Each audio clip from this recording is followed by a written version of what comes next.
Everyone, welcome back to my channel. और कैसे आप सब? आई होप कि सब अच्छे से मेहनत कर रहे होंगे, प्रीलिम्स वाले भी और 2023 वाले भी।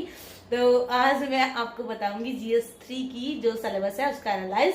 एंड कल हम लोग यहाँ से निकल रहे हैं क्योंकि कल है 15 तारीख। And I am so happy कि फाइनली हम अपने घर पहुंच जाएंगे क्योंकि I miss very much my study table.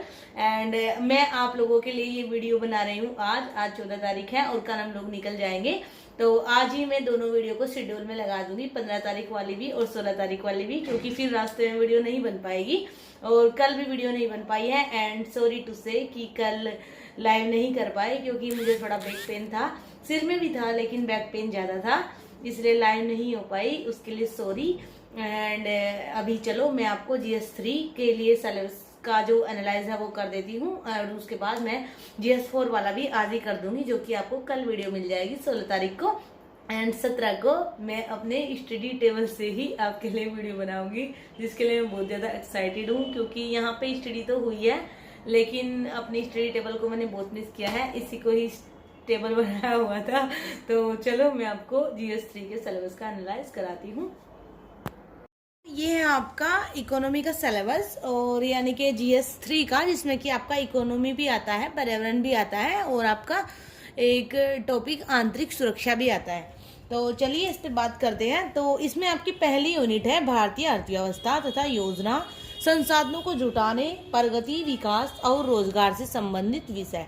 यानी कि भारतीय अर्थव्यवस्था कैसे काम करती है, कैसे चलती है, योजनाएं कौन कौन सी बनती है, संसाधनों को जुटाने के लिए प्रगति, विकास और रोजगार से संबंधित जितने भी विषय हैं सारे आपके इसी में आ जाएंगे।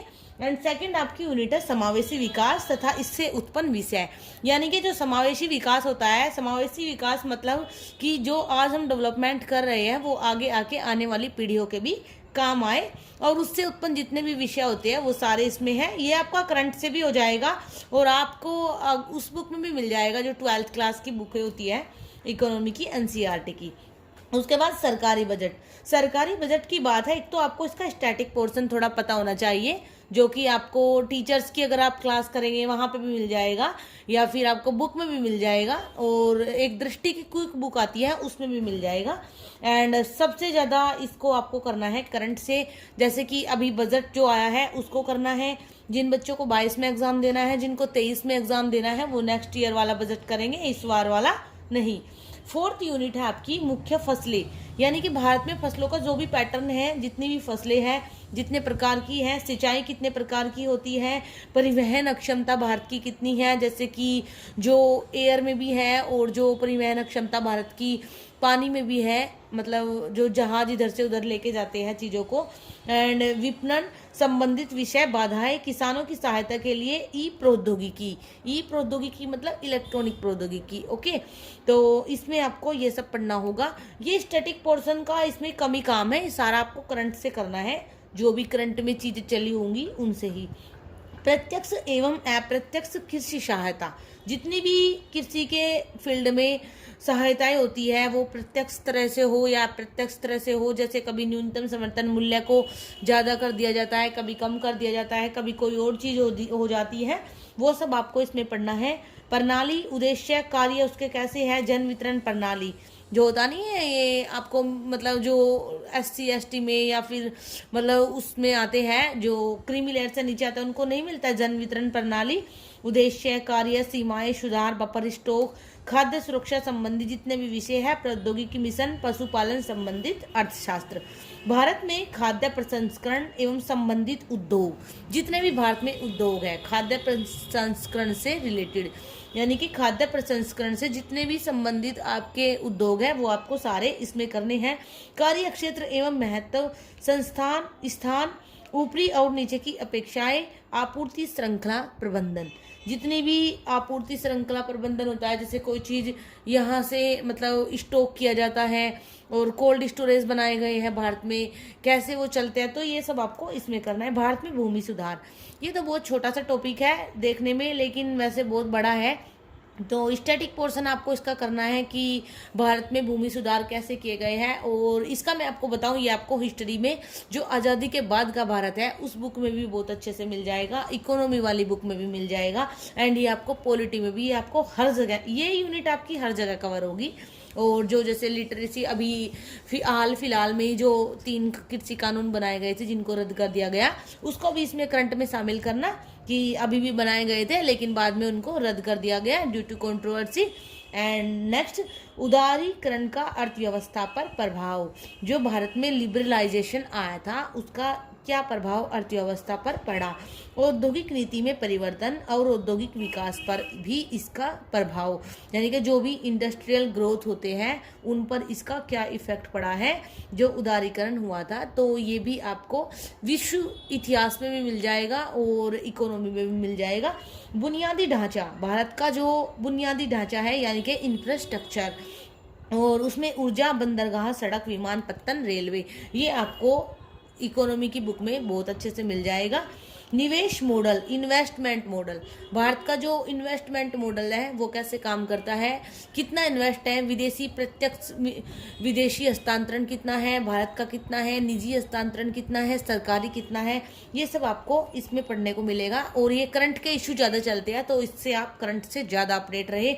इकोनॉमी में मैं बोलूँगी कि करंट अफेयर 90%, स्टैटिक पोर्शन 10%, बस इससे ज़्यादा कुछ नहीं होता, इतना ही करना है। मतलब 90% आप करंट पे फोकस रखिए, 10% अपना बैकग्राउंड थोड़ा कवर कर लीजिए एंड देन एग्जाम दीजिए। एंड नेक्स्ट आपकी यूनिट है, एक सेकेंड, नेक्स्ट आपकी यूनिट है विज्ञान एवं प्रौद्योगिकी, विकास एवं अनुप्रयोग, रोजमर्रा के जीवन पर इसका प्रभाव। जितने भी विज्ञान में के फील्ड में या टेक्नोलॉजी के फील्ड में या साइंस के फील्ड में जितने भी एक्सपेरिमेंट होते हैं, डेवलपमेंट होते हैं, उनका हमारे जीवन पर कैसे प्रभाव पड़ता है, कितना इजी बनाते हैं और कितना, जैसे एक वो नहीं आता कैस्पर कैंची, तो उसका इफेक्ट क्या है एंड उसका बेनिफिट क्या है, ऐसे करके सारा आपको इसमें पता होना चाहिए। ये भी आपका करंट से ही होगा कि जितने भी डेवलपमेंट होते हैं पूरे साल में। विज्ञान एवं प्रौद्योगिकी में भारतीयों की उपलब्धियां, भारतीयों ने कितनी अचीवमेंट की है साइंस के फील्ड में एंड टेक्नोलॉजी के फील्ड में, देशज रूप से प्रौद्योगिकी का विकास और नई प्रौद्योगिकी का विकास। ये तो मैंने आपको GS 3 वाली बुक लिस्ट में जो बुक दिखाई थी साइंस एंड टेक्नोलॉजी की, उस बुक में बहुत अच्छे से दिया गया है। जिनको नहीं पता वो जाके GS 3 वाली बुक लिस्ट चेक करें, उसमें साइंस एंड टेक्नोलॉजी की बुक है जो कि बेस्ट बुक है, और उसमें बहुत शॉर्ट ट्रिक में बहुत अच्छे से ये कवर कराया गया है। दोनों टॉपिक आपको उसमें मिल जाएंगे। और सूचना प्रौद्योगिकी, अंतरिक्ष, computer, robotics, nano technology, biotechnology, बौद्धिक संपदा, अधिकारों से संबंधित विषय एवं जागरूकता, ये भी आपको उसी बुक में अच्छे से मिल जाएगा। संरक्षण, पर्यावरण प्रदूषण, शरण, पर्यावरण प्रभाव का आकलन, पर्यावरण प्रभाव का आकलन, इस टॉपिक को तो आप रट्टा मारना जैसे बोलते हैं ना, कि इसको तो रट्टा मार लीजिए, इसलिए तो most most most most most important है। एंड संरक्षण, पर्यावरण प्रदूषण और शरण, ये आपको पर्यावरण वाली बुक में, GS 3 वाली बुक लिस्ट जिन बच्चों ने नहीं देखी वो एक बार देख सकते हैं, उसी बुक में ये आपको अच्छे से मिल जाएगा। आपदा और आपदा प्रबंधन, ये आपको अलग से करने की जरूरत नहीं है, ये आपकी पर्यावरण वाले बुक में ही मिल जाएगी। अलग से इसके लिए मैंने कोई बुक परचेज नहीं की थी, एंड आपको अगर कोई बुक मिले आपकी मर्जी है, आप कर सकते हैं, लेकिन मैंने इसको उसी में किया था, उसी बुक में लास्ट के चैप्टर है ये आपदा वाला। विकास और फैलते उग्रवाद के बीच संबंध, भारत में जो डेवलपमेंट होता है और जो एक्सट्रीमिज्म बढ़ा हुआ है उसके बीच में जो संबंध है उसको आपको इसमें करना है। और ये आपको जो मैंने इंटरनल सिक्योरिटी की बुक दिखाई थी उसमें आपको अच्छे से मिल जाएगा। एंड उसके बाद आपका आता है आंतरिक सुरक्षा के लिए चुनौती तत्व करने वाले शासन विरोधी तत्वों की भूमिका, यानी कि देखो ध्यान से, श्योर आया ना अच्छे से, जितने भी जो इंटरनल, एक